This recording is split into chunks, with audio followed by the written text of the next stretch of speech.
understand the value of conversations, and by having those conversations, how you can develop that trust, how other people may also see what sort of knowledge that you carry and what are the different aspects that you can actually advise people on.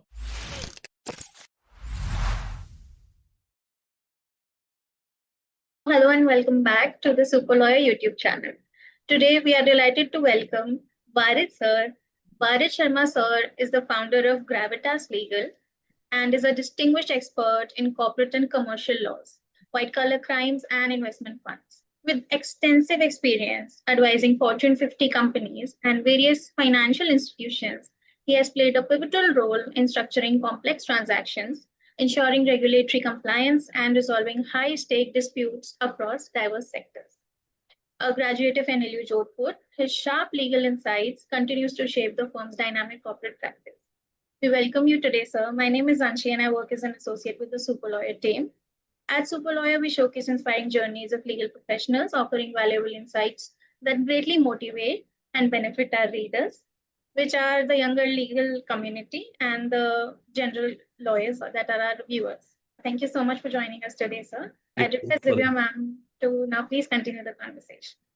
Thank you, Anshi, for sir's introduction, and thank you, sir, for giving us time. Most welcome to our YouTube channel today. And it is immense pleasure. I can say that because people do feel too much proud of working for Fortune 500, but you have worked with Fortune 50 company, which is an extremely proud thing to do. Thank you, sir, for being here. And I'll start the conversation with the same thing that you have worked with Fortune 50 company and you have more than 17 years of experience across so many sectors, like Anshi talked about corporate and commercial law, white collar crime, and many other investment fund related issues. So what is your motivation behind doing all this, and how do you actually make them simpler? Because they are one of the very sought after niche field, and people are not very comfortable discussing about it. But how have you made your name in this particular niche of the niche, and what was your motivation behind it? Please do share, sir. Initially, when I started off as a lawyer, my concentration, in fact, was to sort of whatever I do, I must do it in the best manner possible. As a young lawyer, that is what my motivation was. And while growing up, every day, it was almost as if going on a war front, if I can put it that way, facing new challenges, and as a corporate lawyer, facing new queries, dealing with different and new expectations every day. But one thing that remained constant was that I used to set my own milestones, and my only motivation was that I want to be the best at what I can be. And first test was myself. I used to set those expectations to myself. As far as trying to be a general corporate lawyer or a decent enough general corporate lawyer, see, since the very beginning, I never thought of compartmentalizing myself or restricting myself to a particular field. I think that was also because of my upbringing at Dua Associates. And I must take the name of my first mentor also, Mr. Salil Gulati, who himself was a general corporate lawyer. And I used to report to him. And the way he nurtured and the way he mentored me and made me understand the concepts of law in terms of how they are supposed to be applied, because typically what we do in colleges is much different than what you actually end up applying, and or rather how you end up applying. Of course, academic education or being good at academics is very important, but at the same time one should know how to apply. So since day one, I feel that I had a great mentor, and he was the one who actually inculcated this fact, or rather this idea in my mind, that we don't need to be specifically focused on a particular practice area. As a general corporate lawyer, we are capable enough on advising of all aspects of a company, of a business generally. So now progressing from that, when I started Gravitas, beyond simply following the general corporate trajectory, we started two new spaces for ourselves: litigation and corporate strategy. Because over a period of time, what had also happened and what I also started realizing was that when you advise companies, when you advise businesses as a lawyer, A, you hold a position of great trust and confidence. And when anyone actually approaches you, they don't approach you with a specific, at least an Indian client, they don't approach you for a specific task. It always tends to evolve into something more. So my concentration always was that I should hold that position of trust and confidence that people should be able to talk to me about all of their issues, not just a specific project or not just a particular transaction, but they should be able to speak to me about whatever other troubles, whatever other problems that they are facing. So over a period of time, I also tried to develop a conversationalist in myself. And today, when I speak to my interns or juniors, also, I try that I'm able to make them understand the value of conversations. And by having those conversations, how you can develop that trust, how other people may also see what sort of knowledge that you carry and what are the different aspects that you can actually advise people on. So slowly taking from there, when I deal with our foreign clients or other institutions, it so happens that ultimately everybody, all of these clients also tend to look for something more than just legal advice from their lawyers. They would want that if there is a project, then there should be something more that a lawyer actually brings on table, be it project knowledge, be it some sort of a financial knowledge, and so on and so forth. So I kept on, and I still am, I kept on looking at avenues to learn more and develop my knowledge more, better, more holistic knowledge, and touching upon not just legal aspects of a deal or a business, but also all other aspects which would otherwise impact a particular scenario, be it a transaction, be it a project, or generally just a query, a legal query. That perspective also actually helps you in probably providing the right answer to a problem that from the perspective of your client. Because sometimes what happens is we lawyers tend to go into too much detailing of legal aspects, and ultimately we would just sort of go around the circle and probably not be able to answer a query that requires answering in practical terms. So yes, that also enabled me to understand and answer and respond to queries in a much more effective manner, I would say. Sir, now that you have brought in that particular perspective, which I am fan of, that is understanding a client or a customer or anybody from psychological perspective, because the way you are telling me that you also started strategizing your conversations, you gained position of trust. So how did this transition happen? Because usually, traditionally in India, lawyers believe in talking about only legal aspects, but when you enter into managerial aspect or even personal fields, there are many times when clients do trust us with a lot of thoughts that they have. They may be seeking some psychological advice, some personal advice, or anything. How have you nurtured that in your profession, keeping your professionalism intact, keeping your ethics intact, and with the international clients especially, because they rely on their lawyers for like anything in their lives. So I'm pretty sure that you have also encountered that aspect, and I do enjoy learning about this from senior lawyers like you, because this transition is not that easy for anyone, especially brought up in India. We have to understand that aspect, and I really would request you to elaborate a little bit on this, because this is something which is absolutely important, to understand other person as a human, not only as a client. So how do you do that, and how have you nurtured your juniors, and what are your strategies? Please, sir, do let us know. Sure, thank you. So, see, like I said, it was also a drive. I mean, when I started realizing the true meaning of becoming a lawyer, that it is not just hidden in a particular opinion that we give or in a document, regardless of whether you are talking to institutions, but there is always a human behind that institution also. I always try and spend time on that human aspect. I give people time. I try to understand where the people are coming from. Sometimes, I would say not just sometimes, most of the times, things are not how they just appear to be. I always had the zeal to constantly look behind the curtains. Let me just put it that way. I always wanted to understand where is this aspect coming from rather than just treating a query or a requirement that our clients would send to us, treating it just on the face of whatever is being sought, I would always spend time on that query and I would just think that, okay, fine. If someone is asking me a particular question, but where is this coming from? Why is this question being asked? And I would spend time on that aspect. And when I would try and answer that query, and of course, this happened much later in my life because initially the concentration was, or rather, the focus always used to be just to be a lawyer. One would just be overwhelmed with that fact that this is a job and ultimately I have to do good at it and all of that. But over a period of time and later in my career, and especially this transaction actually happened when we started Gravitas Legal. So we wanted the firm to have a structure. We had thought as to what do we want, how do we want our clients, other people to actually see us, people who approach us for any sort of assistance, how do we want them to see us? So it was the drive. I would say it was a drive, and I always constantly kept on looking for those behind the curtains or behind the scenes reasons of why and what is emanating from. And at the same time, I realized that position of trust and confidence that I was just talking about, everybody seeks that.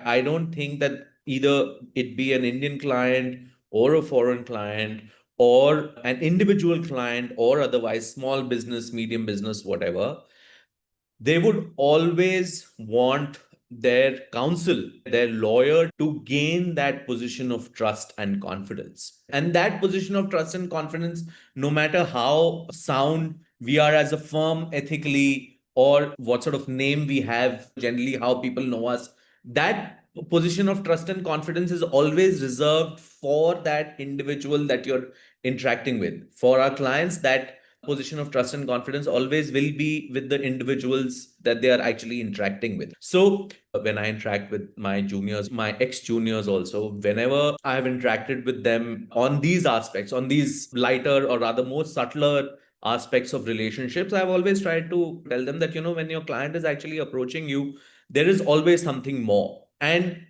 try and strike friendships, try and strike deeper relationships with them so that they can open up to you, deeper professional relationships, of course, but where they are able to speak and they are able to open up to you to give you a more holistic picture of where the problem actually lies.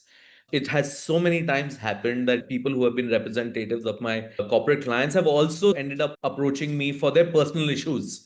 And I've been more than happy to assist them. And of course, subject to that, there is no conflict. But at the same time, I think my ultimate win always has been that people are able to give me that position where they think that they can actually rely on me and come and discuss those sort of aspects with me.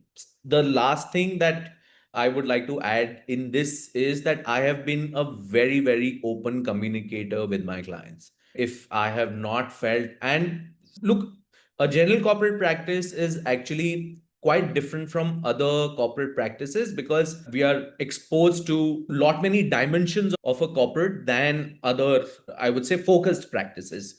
So with general corporate practice, what tends to happen is that when you get that sort of exposure, you also tend to inevitably get into those wider aspects. You get that exposure and you try to make the best out of that exposure. And also, when you are getting that exposure, I feel we should not hold ourselves back.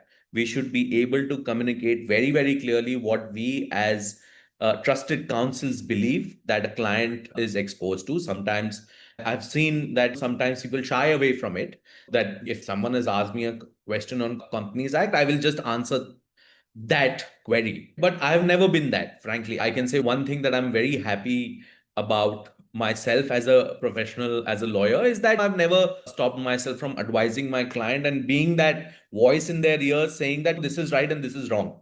And when something is wrong, I would never shy away from saying that this is wrong. So, yeah, that's again something that I've worked on and tried to focus more on. Amazing, sir. That open communication channel is something I feel like has brought in so much name to you and to your firm as well. It is now, I guess, a decade old, and you already are working in such niche fields that there is a lot of pressure just to not only build the trust but to get the results as well. So when all of this combines, sir, when you do all these kind of internal investigations or something related to whistleblower matters, which you have worked a lot in, how do you strategize or how do you find that particular balance of transparency, compliance, safeguarding the reputation of not only the firm whom you are representing, but also the kind of internal aspects that you get to know as a counsel because you are suggesting them solutions? How do you make sure that that is taken care of? And how do you keep your mental health also intact in that particular process? I will give you some sort of an insight on how investigations and rather whistleblower investigations and white collar crime actually, what tends to go into the process. I mean, everybody knows what exactly it means, but what tends to happen in a process, right? See, what happens is that when complaints such as this comes through, we are supposed to act independent of the complainant as well as the organization, and also probably the group of people who may be the potential accused. What tends to happen is that when you enter that arena, no matter who may have appointed you, when you enter that arena, everybody is just looking at you with a lot of anxiety, let me put it that way, that what exactly are they going to find and what are they going to do with that knowledge. So you have to develop a very, very focused approach with very clear objectives in mind, that what are you exactly here for. It's very easy in such sort of a situation, and let me tell you, when people actually start in such sensitive situations, when people actually start talking to you, there'll be people starting right from the lower managerial position right to the people to the top of the organization who you have to interview, who you have to speak to. You may be required to go through thousands of documents to decipher and understand what exactly has happened, whether ultimately what is being complained of has actually happened or not. So in such situations, when you sit down and start talking to these people who may, and again, there could be good 25, 50, 100 people that you're talking to over a very short span of time. Once again, people open up, and your best case scenario, I mean, if you want to decipher something, it is all about whether these people are going to actually trust you and they're going to open up to you, because that's what you're relying on. These are people who are actually working for an organization and they know that organization much better than you. It's very easy to conduct an investigation which is absolutely objective, based on documents, based on policies, etc. But at the same time, whenever there is a human angle, you need to understand what is happening behind the screens. So whenever we are in such a situation where we have to conduct an internal investigation, apart from going through what are the policies, what are the documents, etc., we also need to go into the depths of what people perceive is wrong. When a complainant is making a complaint, you have to understand from their perspective what exactly are they saying that according to them has happened in a wrong fashion, or policies have not been adhered to, or there's non-compliance, right? And that they will not be able to write down, they will not be able to say that as per this particular policy this is wrong and therefore I am complaining. It's never that. It's never simple. It's always gray. The practice of law itself, at least in India, most of the times we are always dealing with the gray. So as far as this process is concerned, one has to have a deeper understanding and should be able to create a very, very thorough process for themselves, which can be followed in order to conduct an impartial investigation as an independent investigator, because most of the times these reports actually are submitted to either the board or the shareholders, and they should be able to communicate very, very clearly what are the risk aspects and what exactly has happened, what steps to take next, also as per the policy, what steps are required to be taken as well. So I would say a very clear and thorough process has to be devised. Most organizations have a very clear internal investigations or whistleblower policy, but of course they don't prescribe a process, because process is developed and created by the independent investigator which comes through. And of course, you should be able to communicate very thoroughly in a very, very clear manner that these are the individuals. When you want to interview people and when you want to look at documents, you should be able to communicate very clearly that, these are the people that I want to talk to, and these are the kind of documents that I would need to look at. And there is always resistance. I would say there is always resistance, but at the same time, you should be able to get past through that and thereafter conduct a meaningful and a result oriented investigation. So in the same fashion, when you are investigating or you are getting involved with a company where you have to work through so many people, similarly, it's too difficult to have that particular position of trust earned immediately for team members as well.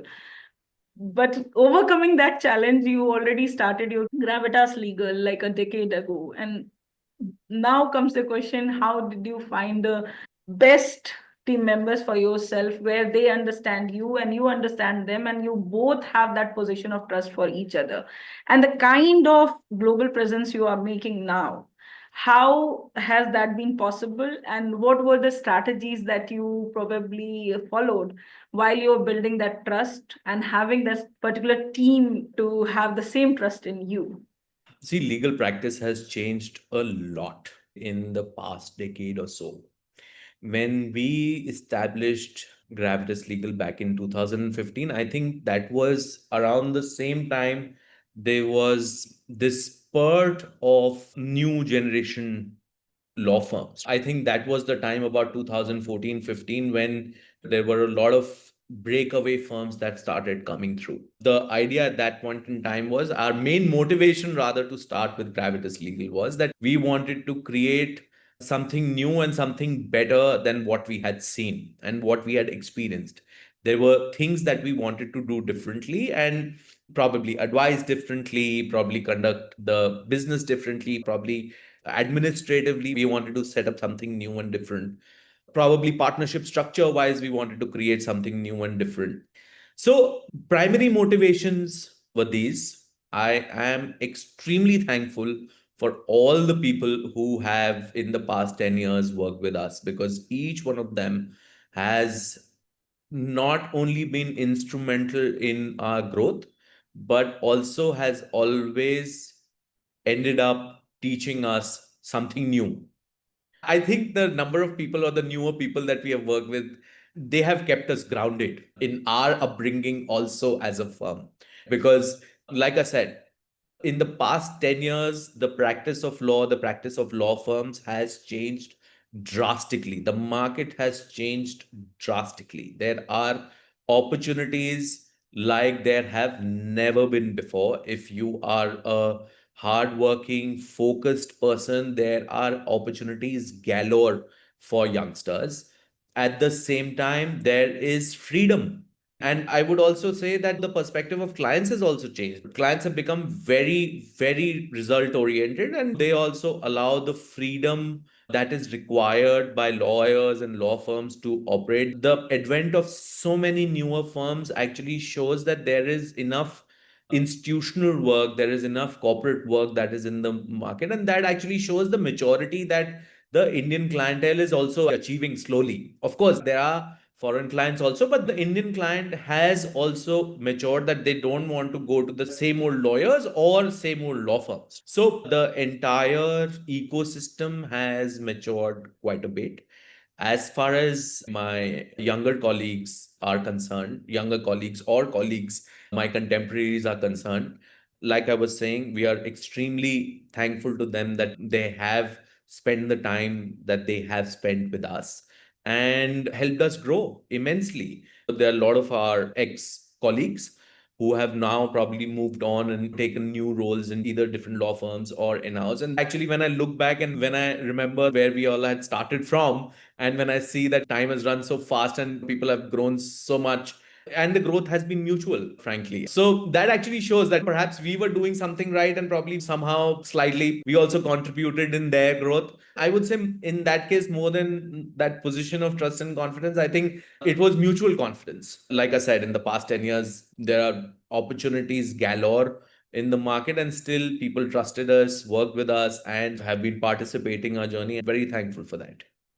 Growing together is always something which not only makes you feel better, but grows the law firms or any firm for that matter to an exponential level. The way one can grow with working together is something like you said, in 10 years, you have mutually grown. So, given all this experience, this kind of thought process that you have put in not only in your law firm, but with your clients and your colleagues as well, you have worked in different variety of cross-border transactions, variety of joint venture issues. You have also been very active in corporate law and M&A. These kind of practices are absolutely different from what a general counsel or anybody would be doing. While you are doing all this, how do you see the kind of change that we see today is people are running towards sustainable business models? So how do you see your Gravitas Legal move forward in these areas for next, let's say, 5, 10 years? You must have planned something. And also, how do you strategize while you are working on these niche fields? How do you find that these are the strategies that work, these are the strategies that don't work, and how do you make sure that these explanations are done in the easiest language possible? Because corporate clients are not also very easy to handle. They may be corporate for that matter, but finally they are human. So how do you do that, and how do you train your team as well? Because everybody trains together. Why I'm asking this is, sir, because there are many learners who look forward to understanding these aspects.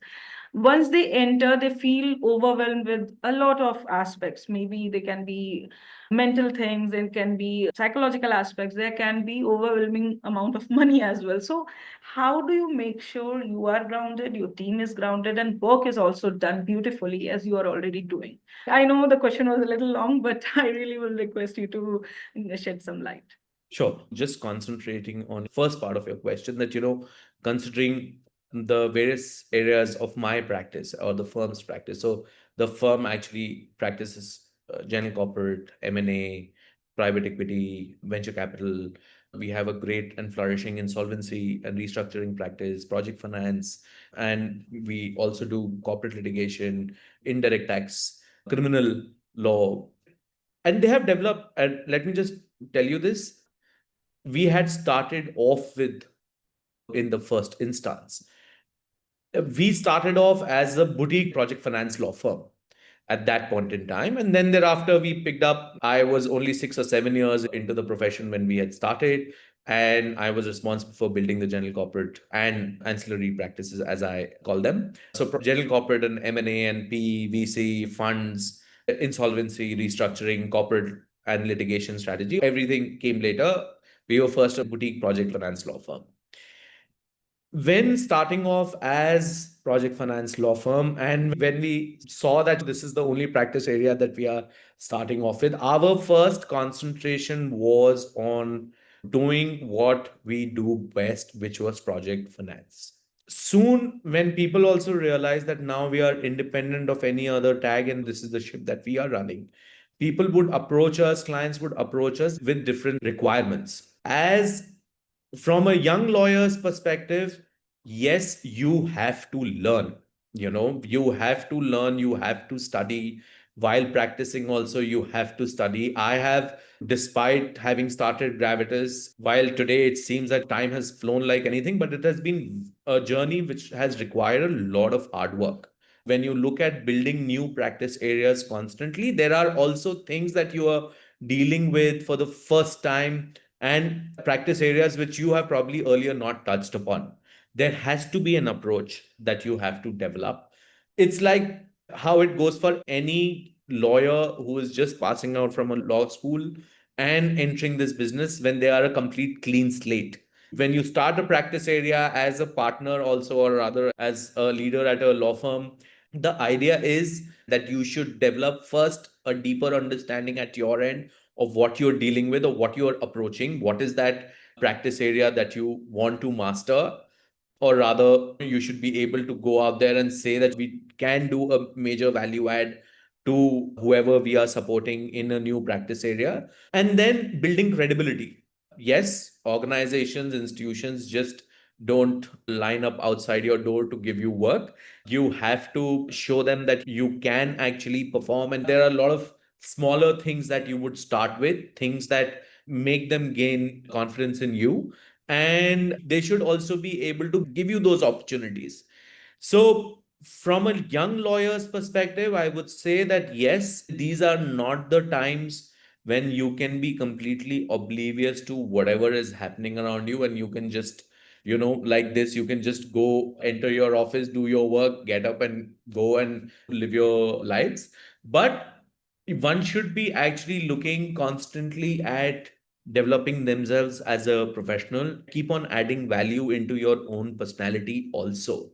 And that is what we try to do as a law firm as well. Probably, I would say the trajectories may be different, but the paths are the same ultimately. So, as far as our clients are concerned, yes, you're right. People are trying to create sustainable business models. And there is a huge concentration now on whether people are able to see you as an ethical business with sound governance models, sustainability models. So, institutions, organizations, even smaller startups are also very, very conscious about this nowadays. And that is the way to go. I think the awareness that is now there generally in the market regarding certain issues, especially environmental issues, there is a huge push towards creating sustainable models.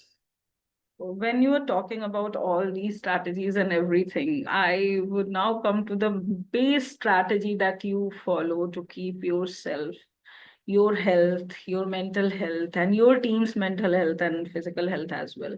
What strategies do you follow? What kind of trainings or interactions do you do? Because this is something which is, although everyone faces, but it's least talked about subject. And since you are running a successful law firm, obviously it has its share of pressure, it has its share of challenges. How do you overcome those challenges? What kind of strategies do you follow? And how do you make sure that everyone's mental and physical health is also taken care of? With obviously your help and team's help and the trust that you all have built for each other. Since the very beginning of my Gravitas legal journey, I've been very clear, or rather, since the very beginning of my career, I've been very clear that I don't carry my work home. By that, I don't for a moment mean that I don't end up working at home sometimes, but I try to not discuss work at home, because if my family tends to get entangled in my work, and if I carry my workplace stress at home, then the office hours just keep on elongating. So I have tried to do that since the very beginning. I try that I keep my Saturdays and Sundays very sacrosanct. It's an effort, it's an ongoing effort, but I try that, I'm able to find clear me time or my family time on a very regular basis. My rules with my team are very, very clear that I will only ask you to work if I am working myself. So if I'm not working beyond 6 or 7 in the evening, they can also head home, enjoy life, enjoy whatever time that we can get. From an organization's perspective, we try to set up a town hall every month or so where we can just discuss things. It's a great way to interact amongst different offices, and we try to discuss other things just generally. In our town halls, we get to know so much about individuals that we are working with rather than just the professionals. We found that one of us is an athlete, a national level athlete, for example. One of us was a great singer and an instrument player. So, in order to break the monotony of work, we try and make these efforts. Then we also try that on a very regular basis. We try and do 1 or 2 youngster type of holidays where we are driving, and we would drive to the mountains and go to very difficult places where there is a lot of adventure and where everybody is an equal. And these are the kind of things that, at least stress busters, that we try to implement at office. Generally, also, we try to keep a very, very calm and casual environment in the office where people don't feel over pressurized. There is always pressure, there is always stress in the practice of law. There is no doubt about it. But at the same time, these are the efforts that we try to make. And it's a constant effort again, because times keep changing. There are few months when there is no breathing space at all, and where there is constant struggle, there is no clock. Things like those happen. But then we try that we manage our work well. and we try and find as much time as individuals also in our own lives. Thank you so much, sir, for such beautiful conversation and you being so humble and absolutely clear about your perspectives, building trust and having these kind of casual moments where you allow your team to have their breathing space and you allow yourself the same thing.